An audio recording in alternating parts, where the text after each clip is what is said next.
एक गांव में दो पंडित थे, चाचा और भतीजा। चाचा बूढ़ा था और भतीजा जवान।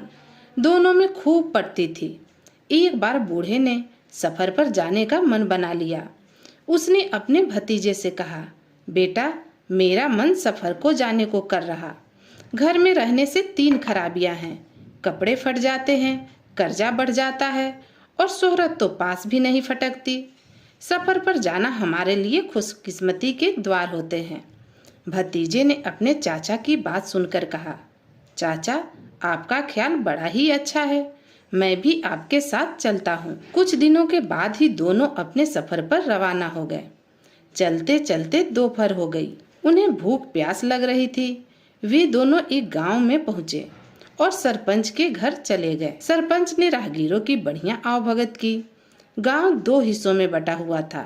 गांव के रिवाज के मुताबिक चाचा को नाई के साथ गांव के दूसरे हिस्से में भेज दिया गया। नाई चाचा को एक किसान के घर ले गया।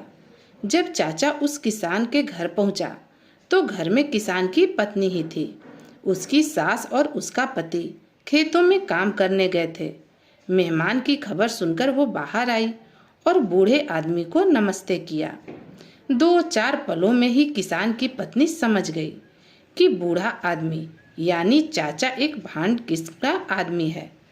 तो किसान की पत्नी ने पूछा, आप खाने में क्या पसंद करेंगे, दाल रोटी या कुछ मिठाइयाँ बनाऊं? तो बूढ़ा आदमी खुशी से बोला, जब मिठाइयाँ मिल रही तो दाल रोटी को कौन हाथ लगाएगा। तब किसान की पत्नी ने उस बूढ़े आदमी से कहा, आपको एक शर्त पर मिठाइयाँ मिल सकती हैं। बूढ़ा आदमी बोला, जल्दी बताओ, आपकी क्या शर्त है। उस औरत ने कहा, आपको तो जिंदगी का बड़ा तजुर्बा होगा। आप मुझे कोई नई कहानी सुनाओ जो नई हो, अच्छी हो, ना सुनी गई हो और ना सुनाई गई हो और ना किसी के तजुर्बे में आई हो। अगर आप मुझे ऐसी कहानी सुनाओगे तो मैं ऐसी मिठाई बनाऊंगी जो आपने पहले कभी चखी नहीं होगी। बूढ़ा बोला, मैं तुम्हें ऐसी ही कहानी सुनाऊंगा, तुम मिठाइयाँ तैयार करो। औरत मिठाई तैयार करने लगी और सोचने लगी कि वर्षों की मेरी ऐसी कहानी सुनने की तमन्ना आज जरूर पूरी हो जाएगी। थोड़ी देर में मिठाइयाँ तैयार हो गई। जैसे ही बूढ़े ने मिठाई उठाकर खानी चाहिए तो औरत बोली, मिठाई खाने से पहले अपनी कहानी बयां करो। इस पर बूढ़ा मुस्कुराते हुए बोला, मेरी बेटी, ऐसी कहानी कहाँ हो सकती है। आदमी कहानी तो वही सुना पाएगा जो सुनी गई हो, अच्छी हो या फिर व्यवहार में आई हो। तुम्हारी शर्त भी अजीब है। इतना कहकर बूढ़ा फिर मिठाई को मुंह में डालने लगा तो औरत हाथ में एक लकड़ी का मूसल उठाकर बोली, खबरदार, जो मुंह में मिठाई का एक टुकड़ा भी डाला, नहीं तो पछताना पड़ेगा। औरत का गुस्सा 7वें आसमान पर था। बूढ़ा वहां से उठकर भागने लगा तो औरत ने उसकी टांग पकड़कर घसीटती हुई सरपंच के पास ले गई और सरपंच के घर के पास छोड़कर वापस चली आई। बूढ़ा आदमी मुश्किल से उठ पाया। फिर वह सरपंच के घर के अंदर चला गया। अंदर भतीजा बैठा था। वो चाचा को देखकर बोला, यहाँ तो खाना ही तैयार नहीं हुआ चाचा जी, शायद आप तो खा आए हैं। चाचा बोले, अरे कहाँ खा लिया, वहाँ भी घर की मालकिन मिठाइयाँ तैयार कर रही।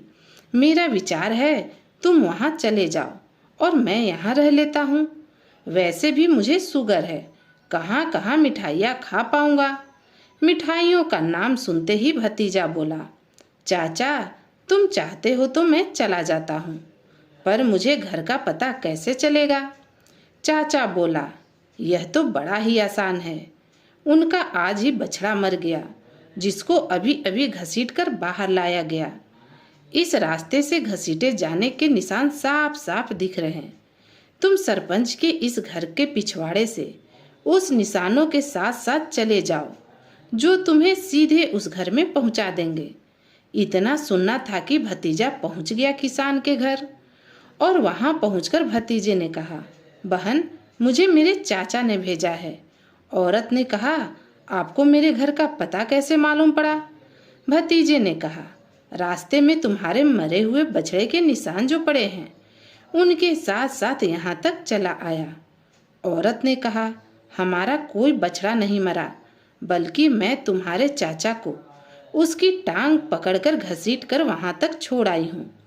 भतीजे ने कहा, यह आपने क्यों किया?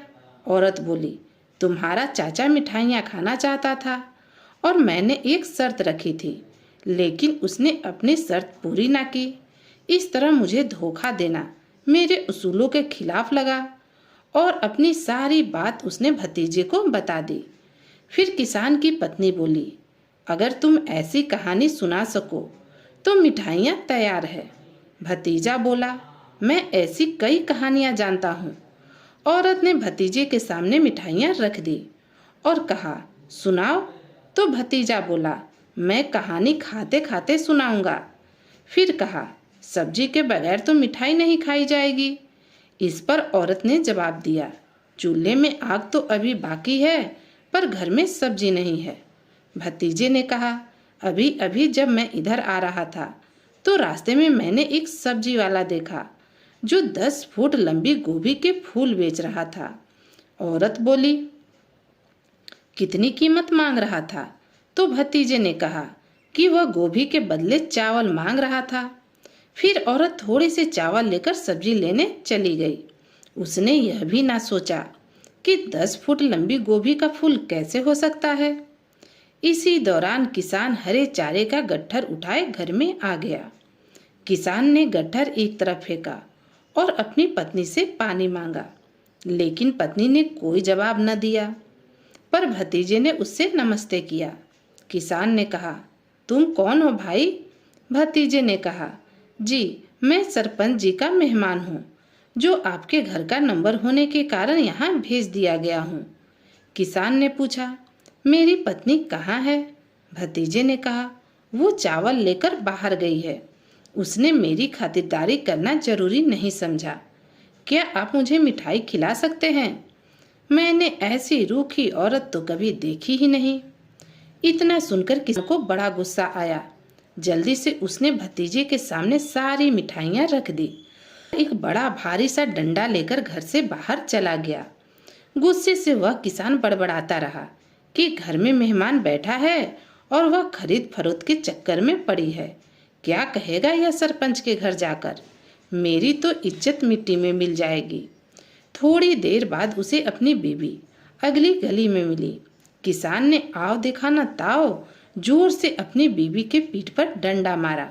औरत चीखने चिल्लाने लगी और बेहोश हो गई। चीख पुकार सुनकर वहां कुछ लोग इकट्ठे हो गए और किसान को बड़ा भला बुरा कहने लगे। इधर भतीजा मिठाइयाँ को चट कर गया था। अब उसे पानी की जरूरत थी। उसी वक्त किसान की माँ भी आ गई, जो बूढ़ी थी। किसान की माँ ने भतीजे को देखकर वही सवाल किया, बेटा तुम कौन हो? भतीजे ने सब बता दिया कि अम्मा, तुम्हारा बेटा और बहू तो नदी पर गए हैं। शायद उन्हें किसी के मरने की खबर मिली थी। मैंने खाना तो खा लिया, मगर उन्होंने जल्दी में मुझे पानी देना भी जरूरी न समझा। किसान की माँ ने पानी पिया और भतीजे को भी पानी दिया। कितना बदतमीज है मेरी औलाद, बूढ़ी अम्मा बोली। भतीजा बोला, अम्मा आप सही कह रही। इतना कहकर वो सरपंच के घर चला गया। बूढ़ी अम्मा ने अब रोना शुरू कर दिया, क्योंकि किसी रिश्तेदार के मरने पर मातम की यही रस्म थी। रोने की आवाज़ सुनकर पड़ोस की कुछ औरतें भी वहां आकर रोने लगी। कुछ मर्द भी वहां आ गए। सबने सोचा कि अम्मा का कोई रिश्तेदार मर गया होगा। उधर किसान की बीवी को जब होश आया तो वे घर लौटे। दोनों एक दूसरे से नाराज थे। घर पहुंचने पर उन्होंने वहां जो देखा, वे यही समझे कि माँ का कोई रिश्तेदार मर गया होगा। वे दोनों मियाँ बीवी भी रोने लगे। कुछ समय के बाद सबने रोना धोना बंद कर दिया, पर बहू और उसकी बूढ़ी अम्मा रो रही थी। बूढ़ी अम्मा ने सोचा, अगर मैं रोना बंद कर दूंगी तो कहीं मेरी बहू बुरा न मान जाए। और बहू ने भी यही सोचा कि अगर मैं रोना बंद कर दूंगी तो कहीं मेरी सास बुरा न मान जाए। इसी चक्कर में दोनों सास बहू रोती रही। उधर भतीजे ने सरपंच से जाकर सारी कहानी सुना दी और कहा, सरपंच साहब, यदि किसान गुस्से में कोई कार्यवाही करे तो उससे पहले हर बात पर गौर कर लेने के लिए कह देना। सरपंच ने कहा, तुम फिक्र मत करो, तुम इस गांव के मेहमान हो, तुम पर कोई आंच नहीं आएगी। अब इधर बूढ़ी अम्मा रोते रोते थक गई। उसने अपनी बहू के सर पर हाथ फेरा और कहा, मेरी बच्ची, कौन मर गया तुम्हारे मायके में? तब बहू चुप होकर बोली, हमारे यहाँ तो कोई नहीं मरा। मैंने तो सोचा कि अम्मा तुम्हारे यहाँ किसी की मौत हो गई है। बुढ़िया ने कहा, मेरे यहाँ तो सब ठीक ठाक है, फिर मरा कौन है? तुमसे किसने कहा कि कोई मर गया? किसान ने अपनी माँ से पूछा। तब उसकी माँ बोली, उसने जो हमारे घर आज दोपहर में मेहमान के तौर पर आया था। तभी औरत बोली, उसने मुझे गोभी खरीदने के लिए बाहर भेजा। उसने कहा कि 10 फुट के गोभी के फूल बेचने वाला बाहर गली में है। मुझे मिठाइयों के साथ सब्जी भी खानी है, इसलिए मैं बाहर चली गई। किसान ने कहा, अच्छा, मुझे तो उसने कहा कि तुम्हारी बीवी ने मेरी आवभगत ना की और बाहर चावल लेकर चली गई। उस मक्कार को तो अब मैं ना छोड़ूंगा। किसान हाथ में डंडा लेकर सरपंच के घर पहुंच गया। गुस्से में किसान ने सरपंच से पूछा, कहाँ है वह मेहमान जिसको आज आपने मेरे घर भेजा? सरपंच ने कहा, शांति से बात करो, यह तो बताओ कि बात क्या है? किसान बोला, उस मेहमान ने हमारे घर खाना खाया और हमें ही बेवकूफ़ बनाया। तभी अंदर के कमरे से भतीजा बोला, आपकी बीवी ने जो मैंने किया वह तो सब बता दिया, लेकिन उसने यह नहीं बताया कि मुझे खाना खिलाने से पहले उसने क्या शर्त रखी थी। उसने यह कहा कि उसे ऐसी कहानी सुनाई जाए जो कहानी सुनी गई ना हो, ना देखी गई हो और ना ही तजुर्बे में आई। थोड़ी देर में किसान अपनी बीवी से शर्त वाली बात पूछकर वापस सरपंच के घर पहुंच गया और कहा, हाँ, ऐसी शर्त लगी थी? तब भतीजे ने कहा, हाँ, तो इसमें मेरा क्या कसूर? मैंने तो महज उसकी शर्त पूरी की। मैंने आपकी बीवी को मौका दिया कि वह खुद ही ऐसी कहानी का तजुर्बा कर ले। तजुर्बा सुनने से कहीं बेहतर होता है। उसने 10 फुट गोभी के फूल पर यकीन कर लिया। यह ऐसी चीज है, ना कभी सुनी होगी और ना कभी देखी होगी। वो गोभी लेने बाहर चली गई। आपने उसे गलियों के बीच में लाठी से मारा। यह ऐसी बात है जो कभी उसके तजुर्बे में ना आई होगी। बिना किसी के मरे तुम सबने रोना शुरू कर दिया। यह ऐसी कहानी है जो सुनी ना गई हो। मेरी शर्तें पूरी हुई। उम्मीद है आपको भी इस तजुर्बे से खुशी हुई होगी।